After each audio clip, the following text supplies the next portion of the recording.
Bueno, seguimos en la plaza y recibimos a un colega de Carmen Ligia. Ay, sí. Y amigo, colega y muy buen amigo, tengo que decir. Ya con esa introducción solo le vas a hacer una pregunta porque puedes estar sesgada. Así que solo una pregunta.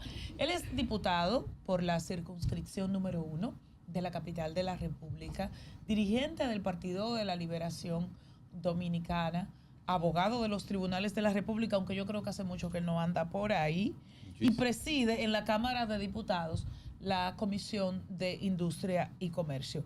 Charlie Mariotti Jr., bienvenido a la plaza. Muy buenos días, feliz agradecido de la invitación, gracias por permitirme compartir con ustedes y con toda esa audiencia que la sintoniza diariamente a través de la omnicanalidad. Bueno, déjame yo entrar con lo legislativo antes de que entremos en los temas partidarios.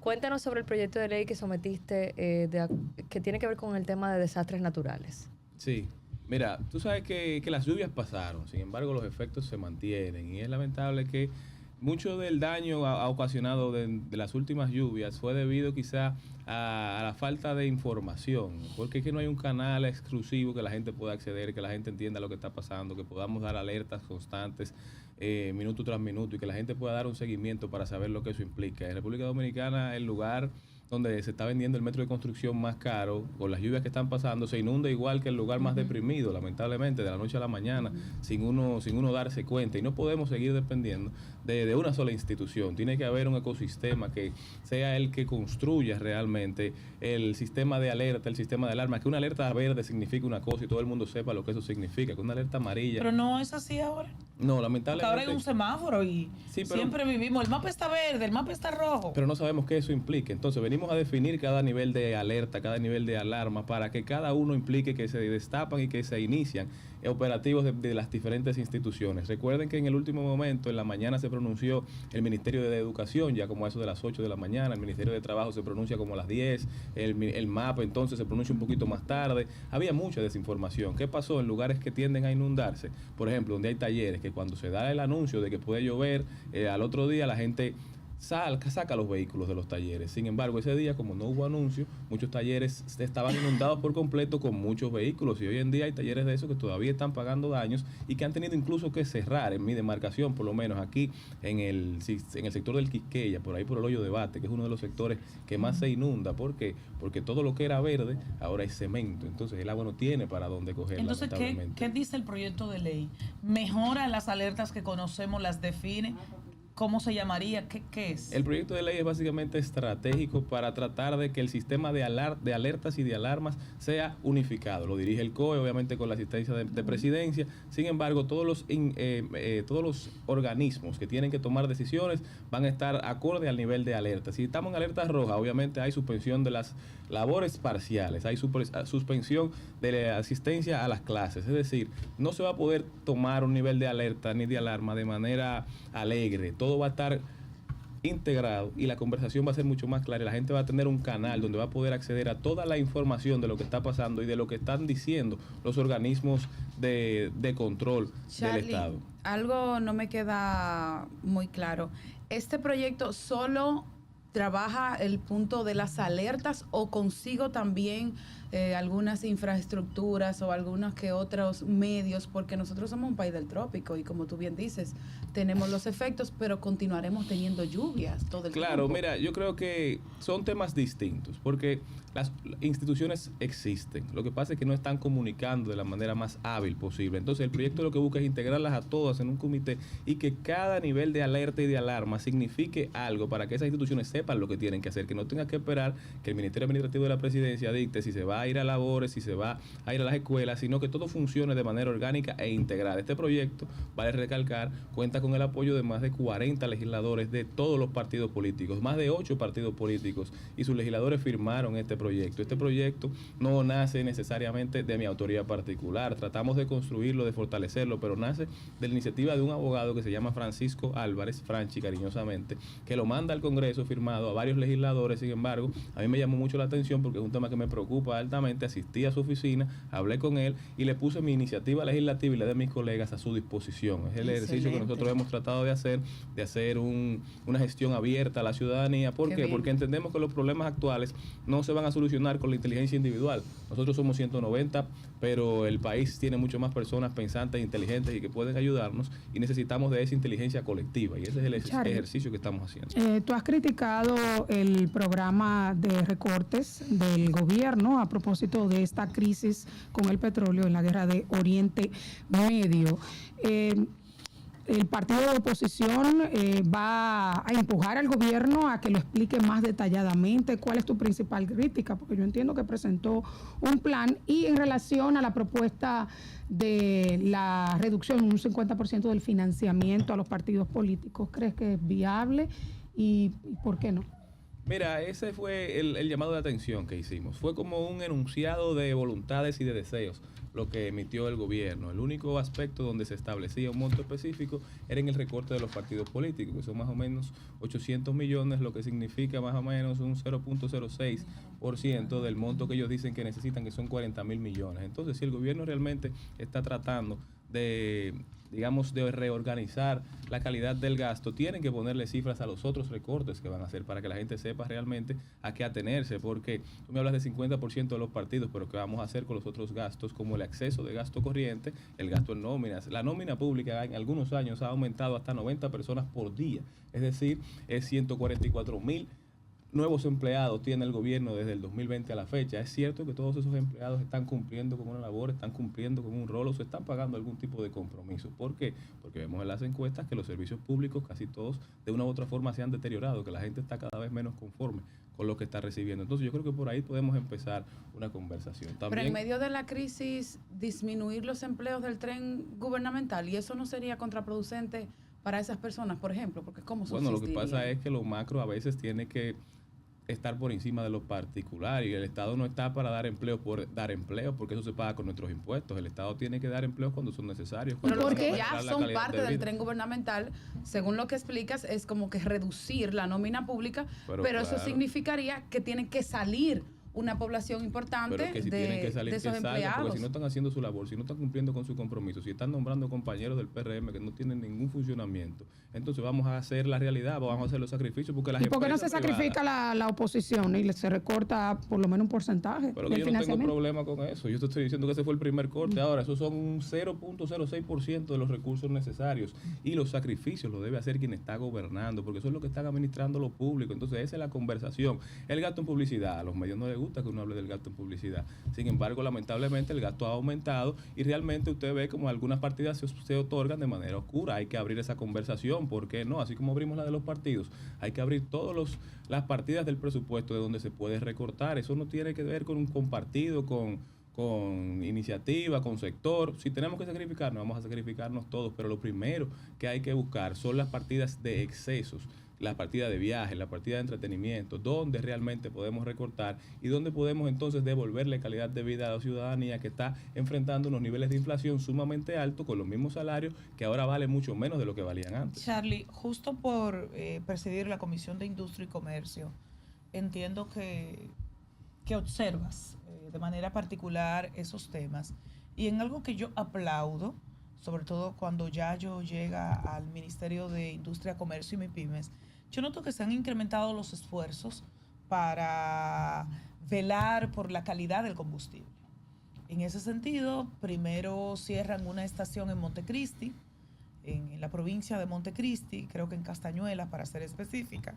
Después encuentran unos tanques demasiado grandes, pero nadie los había visto, y estaban en San Juan, en el municipio de San Juan.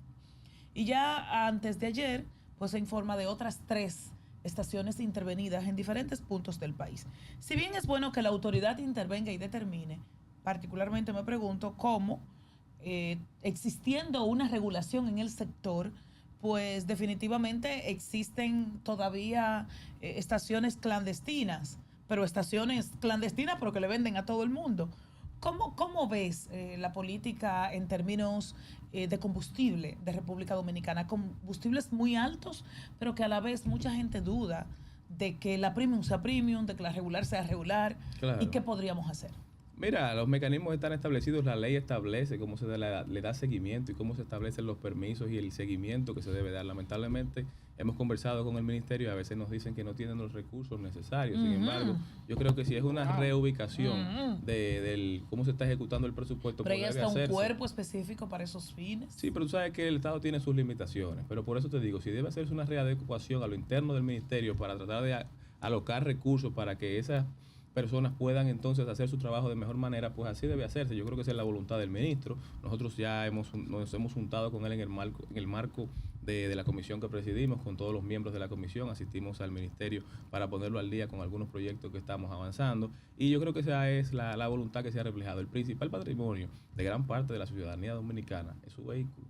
Su vehículo es lo primero que compra, es lo que le da independencia, es lo que más invierte. Entonces, protegerlo es una responsabilidad tanto del Estado como de aquellos que deben garantizar el buen funcionamiento. Ustedes saben que un combustible de mala calidad le puede hacer un daño importante. ¿Pero está realmente protegido el consumidor dominicano en el tema de los combustibles? Mira, el ministerio gastó cientos de millones en un estudio garantizando que muchas de las gasolineras del país cumplen con los estándares. Entonces, ese estudio ya es público, se ha conversado, seguir haciendo el trabajo de tratar de que nadie venda gasolina sin el octanaje necesario para beneficiar y para cuidar el vehículo de los ciudadanos dominicanos, tanto los de transporte público como los de transporte privado. Ahora, vuelvo y reitero, es un tema de ampliar la capacidad de fiscalización que tiene el ministerio, porque las reglas están ahí, la ley está ahí, es un tema de cumplirla.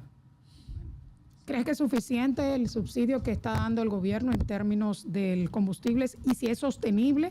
Y el subsidio a los fertilizantes, ¿esto es suficiente? Me parece poco, honestamente, para mantener los precios. Mira, evidentemente el propio ministro de Hacienda y Economía ha dicho que no es sostenible en el tiempo. La guerra en Irán, entre Estados Unidos, Israel e Irán, posiblemente no termine en los próximos días, y parece que la principal estrategia del gobierno es seguir rezando, y yo creo que sí, que tenemos que rezarle a Dios.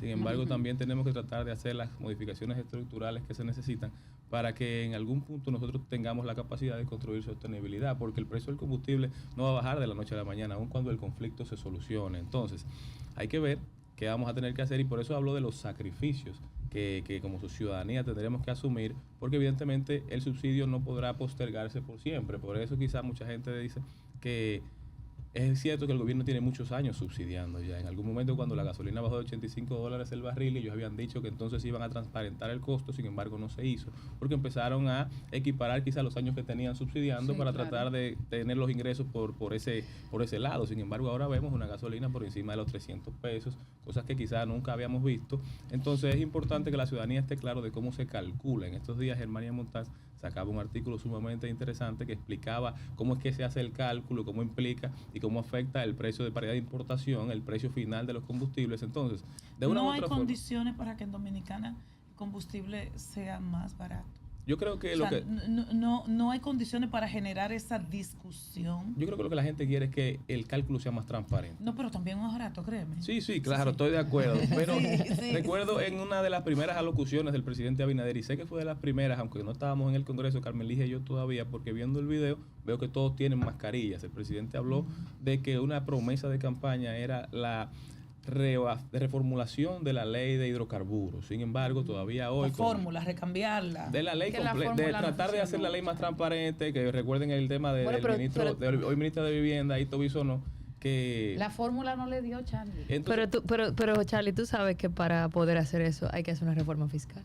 Bueno, pero para reformar la ley yo creo que necesariamente no. Sin embargo, han habido 2 intentos fallidos de reforma que también, aún con más de 145 diputados, más de 28 senadores, el partido de gobierno no ha podido promover ni avanzar porque no va de la mano con los mejores. Charlie, pero no ha podido porque no ha presentado proyectos que van de la mano con lo que la ciudadanía dominicana entiende que es lo que más conviene. Pero con el tema de la ley de hidrocarburos, que vuelvo y reitero, fue una promesa del presidente Abinader en campaña, lo recalcó, dijo que el proyecto estaba trabajándose en 2022 y todavía es la fecha que esa ley no llega al Congreso Nacional, a mi comisión de Industria y Comercio, y la hemos solicitado, por lo menos para empezar la conversación. Y yo creo que independientemente del precio final que nos está afectando a todos y que afecta a todo el ecosistema, porque gasolina se necesita para cualquier cosa, todo, sí. Y todo aumenta cuando sube la gasolina, y nosotros lamentablemente no somos productores de petróleo, entonces tendremos que importarla durante toda la vida posiblemente. Charlie, pero justamente en el marco de la crisis Y sobre esa misma reforma fiscal, que es una deuda que se tiene desde gobiernos pasados, que tampoco se hizo, a pesar de contar con mayoría también en el Congreso, no se realizó esa reforma fiscal. ¿Qué ha propuesto tu partido en esta conversación sobre esta crisis? Recuerdo que se reunieron, pero no se dijo mayores detalles, a que no había un plan. ¿Qué propuso el PLD para poder sopesar y manejar esta crisis, ya que dice que no es suficiente lo de los recortes a los partidos? Mira, nosotros todos los lunes hacemos una rueda de prensa. En la rueda de prensa del lunes antepasado, ¿quiénes son nosotros? El PLD como partido. Okay. Y la encabezan los directores de las diversas secretarías técnicas y de otras naturalezas, y también los vicepresidentes del partido. La del lunes antepasado la encabezó don Temo Montaje, fue ministro de Economía, Planificación y Desarrollo por muchos años y posiblemente una de las mentes mejores amuebladas que tiene el Partido de la Liberación Dominicana y el país. Y en esa rueda de prensa se dieron más de 8 sugerencias, donde don Temo establecía partidas de donde se pueden sacar no 40.000 millones, más de 120.000 millones si el gobierno entonces eficientiza el gasto. Pero desde el Congreso nosotros hemos sido defensores del aumento del gasto de capital, porque ahora hablamos mucho de las causas extranjeras, pero hay causas internas también que han impedido el crecimiento natural de la República Dominicana, y una de ellas es el exceso de gasto corriente, el endeudamiento para pagar nómina, el endeudamiento para pagar alquileres, el endeudamiento para cosas que no generan retorno ni inmediato ni futuro, como se venía haciendo antes. Entonces el bajo gasto de capital está viéndose reflejado en el bajo crecimiento. No hay crecimiento económico sin un gasto de capital del sector público. ¿Por qué? Porque el sector privado invierte en la medida que invierte el sector público. Entonces, evidentemente, que todos estos problemas que venimos arrastrando ahora se exacerban, se complican con la crisis internacional. Y eso yo creo que es lo esencial y es lo que nosotros hemos venido denunciando, y a lo que nosotros aspiramos es que el gasto público sea de mejor calidad. Nosotros no queremos que sigamos por el rumbo que vamos, porque lamentablemente, aunque algunos entiendan que por las últimas encuestas, que si el PRM bajó 14 puntos, que si el presidente bajó 8 puntos, eso es electoral, eso tendrá su momento. Ahora estamos en momentos de políticas públicas que beneficien a la gente. Charlie, tú te has opuesto a que se apruebe de forma acelerada el proyecto de ley que facilita el pago a contratistas del Estado, incluso sin tener, según la oposición, ningún papelito. Pero dices que el objetivo es noble, pero que no ha tenido suficiente tiempo para estudiarse. Explícate un poco. O sea, si se estudia el proyecto, ¿te parece adecuado? ¿Cuáles objeciones tú le ves al proyecto? Mira, me puedo extender un poquito, tenemos tiempo. No se extienda tanto. Ok, trataré de ser. Pero trate. Mira, esto es un proyecto noble, es cierto, porque este proyecto, ¿de dónde nace? Ingenieros y arquitectos del CODIA acuden al senador Franklin Romero para utilizar su iniciativa legislativa en algún momento para que se logre que por contrato se paguen deudas que se tienen con contratistas de muchos años, con diversos ministerios. Ahí había deudas de 500,000 pesos, de 1 millón de pesos, de 2 millones de pesos, de personas que hasta fallecieron. Pero sí, 1 millón de pesos. Y no se les pagó ese dinero. Pero lo que pasa es que aparentemente eran mejoras que se hacían en el contexto de una obra ya ganada, licitada, pero como adendas. Exacto, que no tenían contrato, pero que el ministerio en su momento reconoció, sin embargo, no tenía el mecanismo para pagar. Había un contrato madre, pero el de los anexos. Exacto. Sí, imagínate, por ejemplo, que están haciendo una carretera y hay un camino vecinal que tiene 1,5 kilómetros que hay que hagan ese también. Pero algo firmado tenía que tener. Eso era básicamente lo que se buscaba. Sin embargo, ¿qué pasa? El proyecto llega a la Cámara de Diputados al cierre de la legislatura pasada, 12 de diciembre, lo recuerdo como ahora. Se mete en agenda ese día y se vota en 2 lecturas de manera urgente sin ir a comisión. Y nosotros decíamos, pero ¿cómo vamos a autorizar el pago de cientos de millones de pesos, a comprometer el erario, a darle la calidad de acreedores a todas estas personas que pueden ser muy nobles, que pueden tener todo el derecho del mundo, sin nosotros hacer nuestro trabajo? Porque al que se le debe, se le paga. Y a eso es que yo me refiero cuando digo que el proyecto es bastante noble, pero al que se le paga también tiene que trabajar. Y a nosotros nos pagan por hacer nuestro trabajo. Y lamentablemente en esa oportunidad no se nos dio la oportunidad. Y eso fue lo que nosotros dijimos en ese momento. Pero ¿qué pasó? ¿Y por qué la gente entonces me echaba la culpa? Los que querían que se aprobara, y los que no, bueno, entonces nos daban las gracias por simplemente hacer nuestro trabajo. Porque ¿qué hizo el presidente cuando le llegó esa ley? La observó por completo. No que observó un artículo, que observó los 12 artículos de la ley. El Poder Ejecutivo y su consultoría jurídica lo observaron y devolvieron la ley al Congreso Nacional. ¿Cuáles eran las...? La observaron por completo porque decían que tenían vicio de constitucionalidad, que no establecía un monto, que no establecía un monto específico, ni quien Hacienda... La observaron y se reunieron luego con Hacienda y con diferentes... Que Hacienda no tenía una partida Pero disculpe, la ley decía algo así como pagar a nivel carrosario, el asfaltado de 5 kilómetros, ¿no?, de la carretera Sánchez. 100 y algo eran. Y ya. Y yo no tenía contrato, nadie certificó que yo la asfalté. Se supone que el CODIA tiene el desglose y las deudas punto por punto y ellos tendrán sus documentos. Oye, Hacienda también, porque eso no es solamente. Sí, pero se dijo que también algunos ya no tenían los recibos, sí, habían seguro, y perdido Hacienda, y lo más importante que salió Hacienda rápidamente y dijo es que yo no tengo en el presupuesto aprobado el año pasado una partida establecida para ese pago, entonces tú no me puedes a mí comprometer a pagar algo que yo no tengo capacidad de pagar. ¿Qué se hizo entonces? A esta legislatura se somete un nuevo proyecto. Este proyecto que entra en conflicto con el pasado, que aún está vigente, porque la Constitución establece que cuando el Ejecutivo observa un proyecto, el Congreso tiene dos opciones: o aprueba las modificaciones del Ejecutivo o las rechaza y la ley se promulga. Y no entonces, como se mandó en inicio, y no se ha hecho ni una ni otra. Tenemos dos legislaturas para eso. Sin embargo, se somete un nuevo proyecto ahora que lo que crea es una comisión encabezada por el Ministerio de Hacienda, que digamos que implica a diversos sectores, pero tampoco establece un monto fijo, tampoco se nos permitió en comisión desglosarlo, se mandó en comisión de un día para otro. Entonces, por eso es que yo me he resistido. ¿Y cómo a cuánto ascendería la erogación? Eso es lo peor, que no tenemos un monto. ¿Cómo que no tenemos un monto fijo? Ni un estimado. No, Anibelka, porque lo que se decía en principio es que un ejemplo obra de los años 90. Eso Exacto. Es cierto. Sí, mira, a mí también me deben. No tienen el valor, el dinero no tiene el valor en el Está tiempo. bien, pero tiene que haber como una base. Cuando nos sentamos a ver los contratistas, es verdad. Por eso yo digo que un proyecto noble, pero lo noble es lo que se puede desvirtuar y lo que se puede convertir en algo más feo, porque así como hay contratistas, que se le deben 500, que se le deben 1 millón, que se le deben 2, hay contratistas que se le deben 200. Sí, pero la comisión tiene que validar. Yo estoy de acuerdo, la comisión tiene que validar, pero nosotros también teníamos que hacer nuestra labor, porque cuando usted le da la condición por ley a una persona de acreedor contra el Estado dominicano, entonces ya usted está comprometiendo al Estado y comprometiendo el patrimonio. Entonces no se puede ser dadivoso con lo público. Pero vámonos para la parte política. Ay, gracias, Carmen. Yo estaba loca. Estaba loca por eso. Por entrar. Miren, Gonzalo. Pero antes, discúlpame. Entonces, ¿en qué quedó el proyecto? ¿Está sobre la mesa? No, el proyecto se aprobó. El proyecto se aprobó. Y no recuerdo ahora si está aprobado en el Senado, pero creo que sí y que está pendiente de promulgación. Es decir, que lo tiene el Ejecutivo ya desde hace un tiempecito. La nueva ley. El nuevo, sí. Ahora sí, Carmen, disculpa. Gonzalo, Abel, Francisco Javier, Charlie Mariotti padre. Sí. Domínguez Brito. Ese sí es bueno. ¿Cuál de los dos? El padre. Mariotti padre. Domínguez Brito también, pero Mariotti padre. ¿Cuál es la situación con las candidaturas en el PLD? A mí me da la impresión. En la encuesta más reciente, creo que fue Gonzalo que salió en condiciones. Sí, pero tú sabes que a mí me da la impresión de que como que los demás aspirantes le tienen miedo a Gonzalo. No, al contrario. ¿Cuál es la situación? Mira, yo creo que como bien menciona Anibelka, en la encuesta pasada dijo muchas cosas.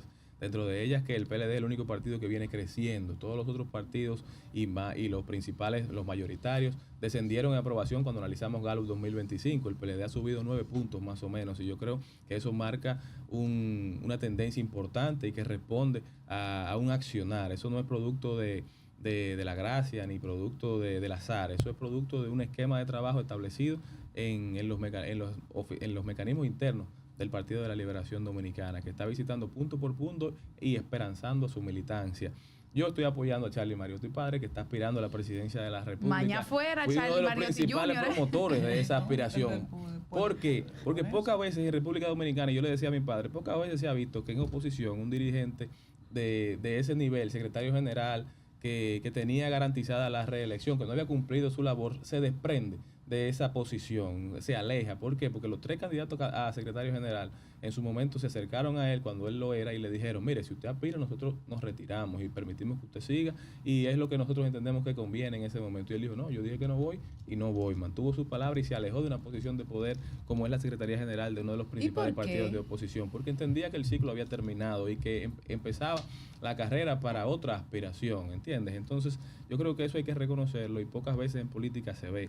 Y por eso estoy apoyando esa iniciativa y esa campaña de mi padre. Obviamente, ¿qué tal trabajar con tu padre? Yéndome a lo personal. Mira, ¿Qué tal te respeta? Te escucha, te echa tu voz. Creo que dentro de lo posible, ¿verdad? Tú sabes que los padres siempre ven a uno como hijo, pero yo creo que nosotros vemos muchas cosas de la misma forma. También tenemos diferencias y posiciones encontradas. Sin embargo, es un ejercicio bonito donde uno puede ponerse de acuerdo, donde uno puede construir, donde uno puede visitar el país como padre e hijo, pero también como dirigentes políticos. Esas reuniones son bastante amenas y yo las disfruto bastante. Y yo creo que es un ejercicio que estamos haciendo en pro del Partido de la Liberación Dominicana y de la República Dominicana. Charlie Jr. se dijo en estos días, se armó como que un reperpero, una cosa de que si vamos aliados, que si no se van aliados, que el PLD se ve que está más cerca del PRM que de la Fuerza del Pueblo. ¿Eso cómo se siente a lo interno del PLD? ¿Es cierto que se encaminan a una alianza que obviamente no será con la Fuerza del Pueblo porque ya Danilo lo dejó establecido, pero han habido algunas que otras conversaciones o se siente cercanía con el partido de gobierno? La alianza del PLD es con la ciudadanía. La alianza del PLD es con su militancia. La alianza del PLD es con los mejores intereses del pueblo dominicano. Nosotros estamos trabajando para fortalecer nuestras estructuras, para volver a reencauzar y construir el amor de toda esa gente que en algún momento se identificó como PLDista, pero que en algún momento se alejó. ¿No? Ese es el trabajo que nosotros estamos haciendo. El PLD es un partido que siempre ha ganado con bloques de alianzas, pero encabezándolos, porque es un partido con vocación de poder, es un partido que tiene los mejores técnicos de la República Dominicana y que tiene claro el mapa. Pero está en condiciones el PLD de encabezar las alianzas, como tú dices. Bueno, yo creo que estamos construyéndolo y vuelvo y te reitero, las últimas encuestas lo demuestran. El único partido que ha crecido en el último año, el único partido que ha crecido desde el último torneo electoral, y eso responde a que la gente cada vez se da cuenta de que el PLD tiene una visión, de que el PLD tiene un plan y de que el PLD tiene su mejor interés en su corazón, y que es lo que estamos tratando de reconstruir y de reposicionar. Y yo creo que quedamos muy bien, que el compañero Gonzalo, que haya salido a aspirar, yo creo que es un buen indicio, porque los mejores PLDistas tienen que salir al frente. La gente que tiene cariño del pueblo dominicano, la gente a la que el pueblo le agradece, que valora su fortaleza y su capacidad de trabajo, yo creo que debe ponerse al servicio del partido para servir al pueblo. O sea, que usted no endosa las declaraciones de Francisco Javier de que no puede ser un penco el candidato del PLD. Mira, como dijo nuestro secretario general, yo creo que todos los aspirantes deben cuidar el discurso y deben proteger no solamente el proceso, sino también el partido, porque ninguno está por encima del Partido de la Liberación Dominicana y el partido es lo esencial y lo principal, y el proceso interno será clave para dictar cómo nosotros vamos a enfrentar el proceso general. Y yo creo que eso es lo que conviene, que nosotros nos respetemos los unos a los otros y que sigamos trabajando en pro de la ciudadanía sin distracciones. Ahora mismo la fuerza tiene sus situaciones, el PRM, no quiero adentrarme en temas particulares de otros partidos, pero también enfrenta sus retos, y nosotros yo creo que podemos ser ese foco y ese faro de luz para la ciudadanía, porque evidentemente estamos trabajando del partido hacia afuera, no con candidatos únicos, ni con supercandidatos, no, desde el partido y las estructuras hacia afuera. Charlie, ya despidiéndote. Ay, no, yo tengo otra pregunta, no lo despiden. Haga su pregunta. No, pues tú me llamas. Charlie. Pero Danilo sigue marcando en las encuestas. Sigue marcando, no, el tercer político mejor valorado según esa encuesta. Entonces, en función de eso, hay por ahí alguno que otro proyecto que también he escuchado de habilitar a ambos presidentes, llámese Luis Abinader y el expresidente Danilo Medina. Yo creo que el presidente Medina ha dicho que él no está en eso. Yo no soy el presidente Abinader, puede ser que se haya arrepentido de unos candados, tendrán que bucear en el mar, pero el presidente Medina no está en eso. El PLD está en su ciclo y está trabajando. Un proceso de ir al mar a tirar unos candados. Por eso te digo que tendrán que buscar buzos. Porque si el presidente Abinader está pensando otra vez las cosas. Él públicamente tampoco. Pero le convendría, por lo menos también públicamente tampoco ha dicho que. No, y le convendría al PLD, pero yo creo que ese ciclo terminó, que se cerró. El rol del presidente Medina es otro y él lo ha asumido. Es la cabeza del partido de oposición. Todos los domingos da sus declaraciones y eso es lo que lo ha posicionado. Y la gente se está dando cuenta que esos 8 años de gestión, con un buen plan, con una visión, fueron buenos para el pueblo dominicano. Y eso es así, nadie puede quitar eso. Yo decía en una entrevista que vi hace poco del 2023, que resalió un clip, que el tiempo se encargaría de poner la gestión del presidente Medina en su lugar, donde va. Y yo creo que eso está pasando. Ya la gente se está dando cuenta que con el PLD se vivía Charlie, eres debutante en la Cámara de Diputados. Quizás si vas a aspirar de nuevo o no, quizás es extemporáneo totalmente. No. Pero sí, quizás, porque faltan unos años todavía. Además, tu padre tiene un proyecto que quizás se involucre más a ese proyecto. Ahora, y sobre todo te lo digo a ti como joven, debutante en ese segmento, representas a la 1 del Distrito Nacional, que es una circunscripción de las más homogéneas, por decirlo de alguna manera. Pero estar en la Cámara de Diputados, ¿ha sido lo que esperabas? ¿O por el contrario, te ha dado tu frustración en algún momento? Claro. ¿O por el deseo de seguir aquí? O sea, hacer un proyecto y que el proyecto dé vueltas y que quizás 10 años más tarde todavía el proyecto no sea ley. Sí. O lo contrario, ¿qué siente Charlie ya siendo diputado? Tú sabes que cuando uno viene del sector privado, uno se acostumbra a la rapidez, a la celeridad y a la eficiencia día tras día. ¿Por qué? Porque la cosa depende mucho de ti y de un entorno reducido. Pero cuando tú tienes 190 voluntades, además de todas las voluntades de los sectores interesados, yo creo que es importante escuchar a todo el mundo. No te niego que es frustrante de vez en cuando ver como un proyecto que tú entiendes que es muy importante perime por quizá falta de interés, porque no llegó a la comisión donde tenía que llegar, porque no la entendieron. Pero es una experiencia muy bonita, es una escuela. Uno aprende bastante, tanto de política como de la vida. Uno conoce todo el país, conoce personas de todo el país y entiende realmente lo que significa la verdadera representación y por qué es importante escuchar la visión de todo el mundo a la hora de construir un consenso. Me gusta mucho y en honor a la verdad todos los días uno siente que está trabajando y que está aportando que es un granito de arena a mejorar la República Dominicana. Yo creo que eso es lo bonito del trabajo que hacemos en el Congreso sobre las aspiraciones. ¿Aspiraría a la vocería del PLD? Bueno, quizá el momento es que lo dirá, sin embargo ahora mismo estamos bien con el vocero histórico Gustavo Sánchez que tenemos ahí en la Cámara de Diputados, 11 veces vocero. En mi caso particular, a lo único que ¿Cuántos años le tiene Gustavo? Pero ¿usted no cree en el relevo generacional? ¿A qué aspira? En el relevo del momento, cuando el momento lo demande. Sin embargo, vuelvo y reitero, a lo único que aspiro es a quedar bien como diputado en estos momentos, hacer una buena gestión y a que la gente que votó por mí, hasta los que no, se sientan representados en esta gestión donde tratamos de integrar a la mayor cantidad de personas ¿Cuál es tu posible. segundo apellido, Charlie? Paz. Paz. Wow. Así es. Gracias, señor Mariotti Paz, por Gracias estar acá en la plaza. Un placer realmente. Gracias a ustedes. Pasar por la esta invitación. revista rápida. Nos vemos pronto.